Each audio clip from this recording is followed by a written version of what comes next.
Hi, welcome to Prices at the Pumps, exclusively on the SaltWire Network. I'm Scott Squires, pleased as always to be joined by Dan McTeague.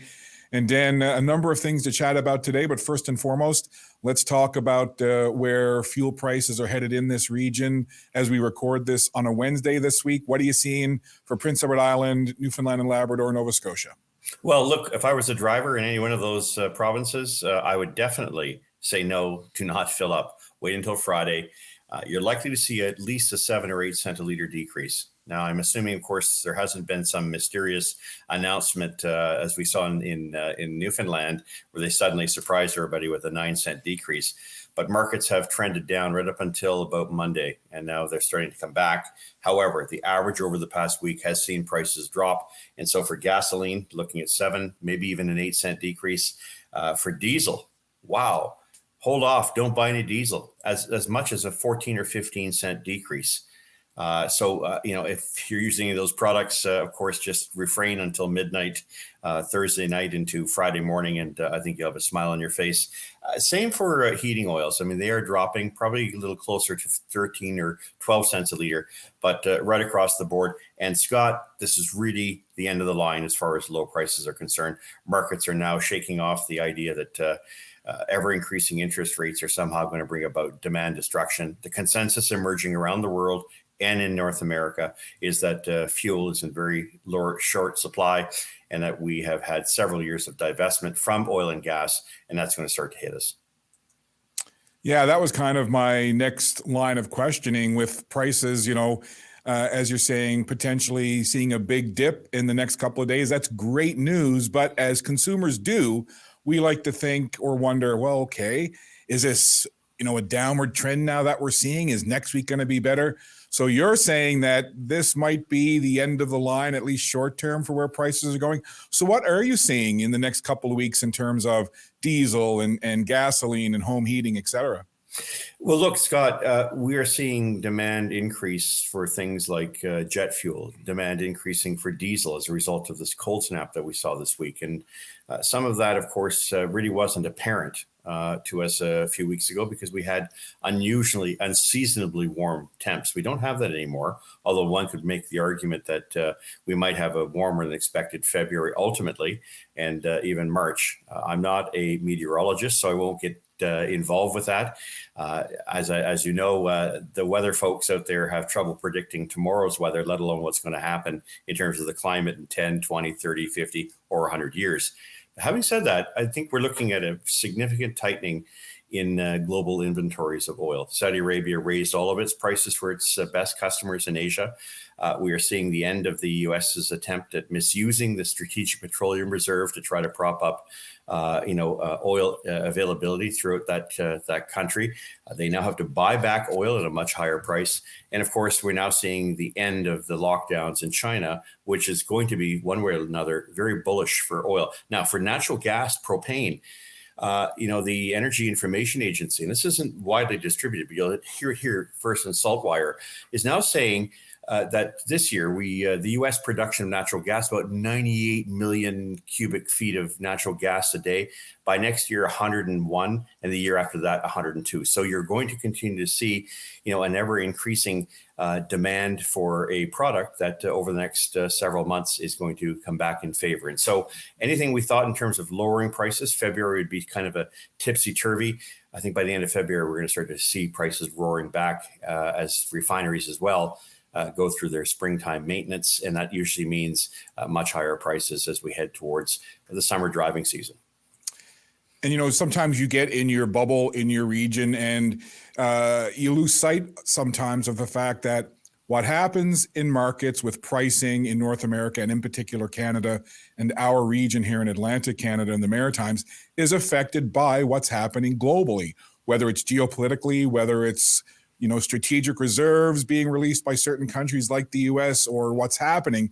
And an interesting tweet that I saw the other day from Bloomberg Quick Take, and I actually tagged you in it and saying this might be something good to talk about on Prices at the Pumps. Their tweet was why a reopening of China's economy is a wild card for the oil market.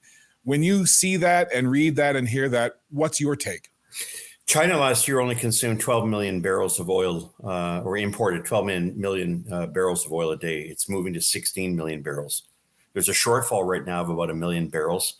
That's going to be accentuated by another 4 or 3 or 4 million barrels. No doubt some countries will be able to respond to that.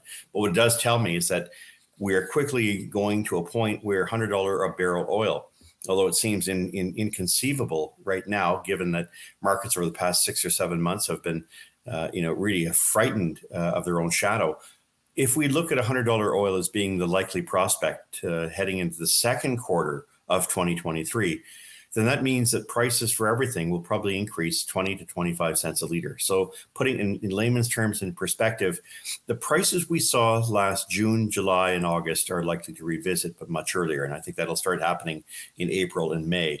And they are going to stay. This time it will not drop because of, shocks such as COVID lockdowns in China or the U.S. Fed moving to raise interest rates. That's old news.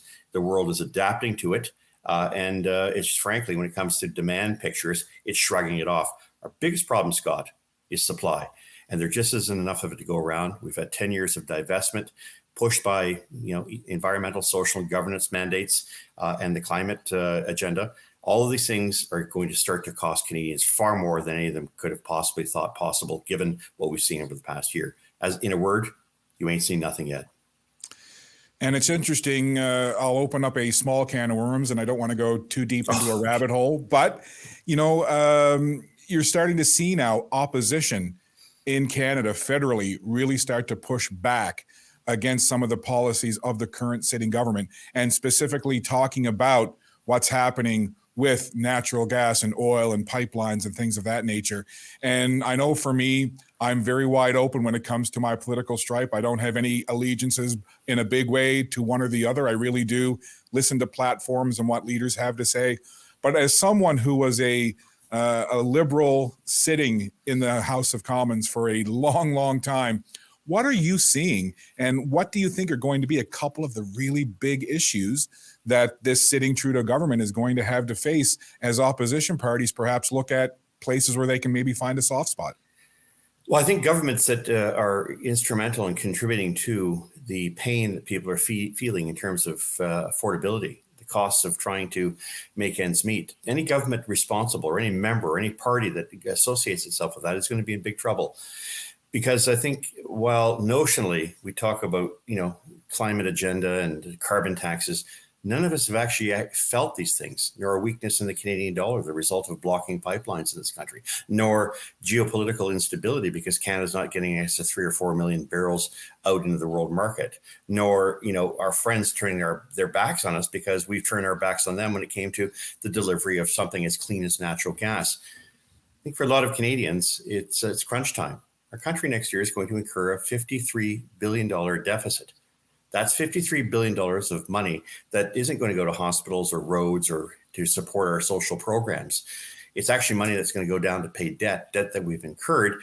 Much of that debt could have been obviated if we had actually increased the amount of oil and gas that we produce, since it is our number one revenue generator, like it or not. So, Scott, I think we're increasingly seeing a point where consumers are starting to feel the pain. They're making the connection to those green policies that have not been very well thought out.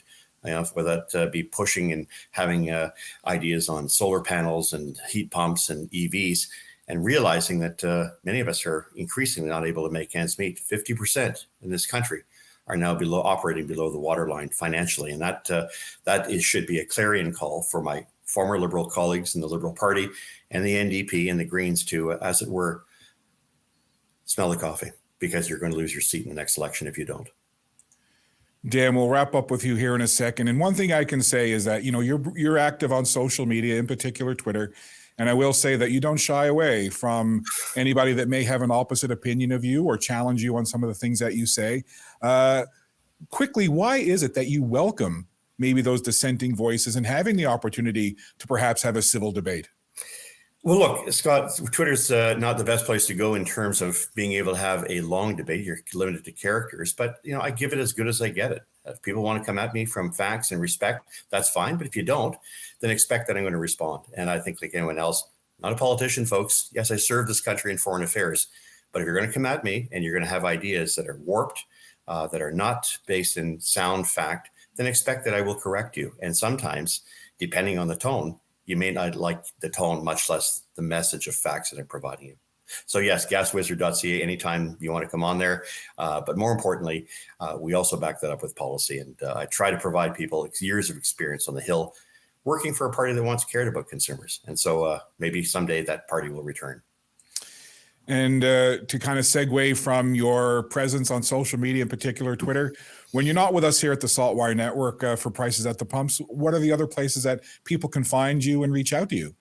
Yeah, so look, the best one is the blogs that I will write and the interactive ideas that we have in terms of providing ideas around energy affordability at affordableenergy.ca. And of course, I'm president there. I spend a lot of time there, and I look after my own. I thankfully to the folks that have been out there, I've worked in the private sector and in the public sector, and between those three, I use those funds to be able to fund what we're doing, and that's to push back on 10 years of what I think has been a one-sided argument on the future of this country, climate, and the need for people to make ends meet. Dan, as always, we appreciate your time, your input, and your expertise here on Prices at the Pumps on the SaltWire Network. Enjoy the rest of your day and the rest of your week, and let's reconvene and do it again next week. And fill her up on Friday. Perfect. Thank you, Dan. Be well. Thanks, Scott. Thanks for joining us on Prices at the Pumps. We'll see you next week.